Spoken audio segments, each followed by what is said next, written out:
ദൈവത്തെ ദർശിച്ചവരാണ് വിശുദ്ധർ.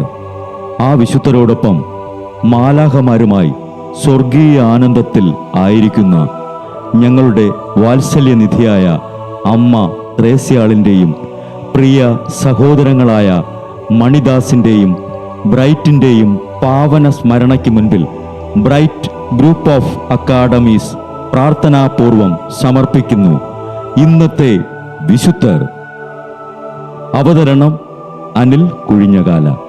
ആശയം മുത്തയ്യൻ ആൻഡ് സെലിൻ പ്രിയ. സംവിധാനം സ്റ്റെനി ആൻഡ് സ്റ്റെനിച്ച്. ഇന്നേ ദിവസം തിരുസഭ മാതൃകയായി നൽകിയ വിശുദ്ധരെ അനുകരിച്ച് പ്രാർത്ഥനയോടെ ആ പാത പിന്തുടരുന്ന നിങ്ങൾക്കേവർക്കും കർത്താവിൻ്റെ തിരുമുഖം ദർശിക്കാൻ കഴിയട്ടെ എന്ന പ്രാർത്ഥനയോടെ ഞാൻ നിങ്ങളുടെ സ്വന്തം ജസ്റ്റിൻ. ഇന്ന് ഫെബ്രുവരി 3, വിശുദ്ധ ബ്ലെയ്സിന്റെ തിരുനാൾ. അർമേനിയയിൽ സെബസ്റ്റേ എന്ന സ്ഥലത്ത് ജനിച്ച ബ്ലെയ്സ് ആത്മാവിൻ്റെ ഭിക്ഷഗുരൻ എന്നാണ് അറിയപ്പെട്ടിരുന്നത്. ജീവിത ദുഃഖങ്ങളോടുള്ള പരിചയവും ജീവിത സന്തോഷങ്ങളുടെ മായാ സ്വഭാവവും മനസ്സിലാക്കി വാക്കിലും പ്രവൃത്തിയിലും മാതൃക കാട്ടി സ്വന്തം ജനങ്ങളെ പഠിപ്പിച്ചു. ശാരീരികവും ആത്മീയവുമായ രോഗങ്ങൾ പിടിപെട്ടവരെ വിശുദ്ധി നിറഞ്ഞ മെത്രാനായ ബ്ലെയ്സിലേക്ക് ആകർഷിച്ചു. കപ്പദോക്കിയായുടെയും അർമേനിയയുടെയും ഗവർണറായ അഗ്രിക്കുളാസ് ലിസീനിയൂസ് റോമൻ ചക്രവർത്തിയുടെ നിർദ്ദേശപ്രകാരം മതപീഡനം നടന്നുകൊണ്ടിരുന്ന കാലം മത്സ്യത്തിൻ്റെ മുള്ള് തൊണ്ടയിൽ തടഞ്ഞിരുന്ന കുട്ടിയെ പ്രതി വിലപിച്ചുകൊണ്ടിരുന്ന സ്ത്രീ ബ്ലെയ്സിനോട് സഹായം അഭ്യർത്ഥിച്ചു. ബ്ലെയ്സ് കുട്ടിക്ക് വേണ്ടി പ്രാർത്ഥിച്ച് ആ തടസ്സം മാറ്റി.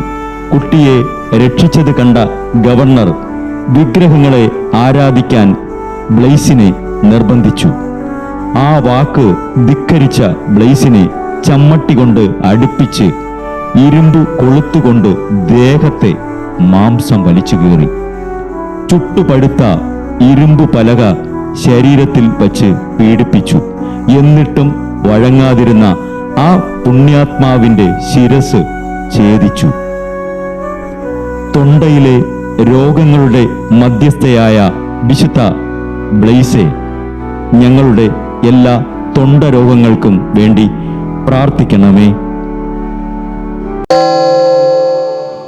ബ്രൈറ്റ് കുടുംബത്തിൽ നിന്നും കർത്താവ് തൻ്റെ മുന്തിരിത്തോപ്പിലേക്ക് വിളിച്ച് പൗരോഹിത്യം നൽകി അനുഗ്രഹിച്ച റവറൻ ഫാദർ ബിൽ ബ്രൈറ്റും സന്യാസത്തിലേക്ക് വിളിച്ച് അനുഗ്രഹിച്ച് മണവാട്ടിയാക്കിയ സിസ്റ്റർ മരിയ ജോസും വിശുദ്ധരെ അനുകരിച്ച് ഇവിടെ ഈ ഭൂമിയിൽ ആത്മാക്കളെ നേടാനായി ഇരുൾ വീണ താഴ്വരയിലൂടെ നടക്കുമ്പോഴും പൈശാചിക ശക്തികൾ വിടാതെ പിന്തുടർന്ന് പീഡിപ്പിക്കുമ്പോഴും മരണം നിഴലായി കൂടെ നടക്കുമ്പോഴും ദിവ്യകാരുണ്യം എപ്പോഴും ആത്മാവിന് കരുത്തേകും പോലെ തിരുവചനമെന്നും പാതയിൽ വിളക്കായി ജ്വലിച്ച് ആ ജ്വാലയിൽ അനേകായിരം ആത്മാക്കളെ നേടിയെടുക്കാൻ സകല വിശുദ്ധരെ, മാലാഖമാരെ ഇവർക്കു വേണ്ടി എപ്പോഴും കർത്താവിനോട് മാധ്യസ്ഥം വഹിച്ച് പ്രാർത്ഥിക്കണമേ.